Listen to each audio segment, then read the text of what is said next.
lalaking ikinasal hindi lang isa, hindi lang dalawa, kundi pangatlong beses. At lahat ng tatlong ito ay ginawa sa ilalim ng matinding panlilinlang.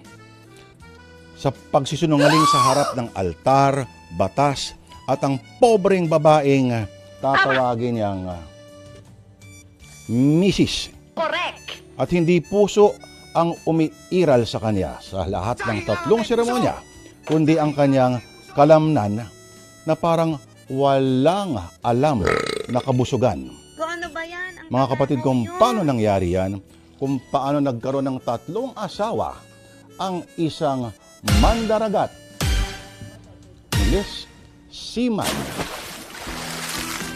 Eto, mga kapatid, eto na po ang talagang kayod marino na kwento na sinulat ni Vincent Manrique, mga kapatid. Buti na lang hindi narinig, Chacha, ang sinabi mo.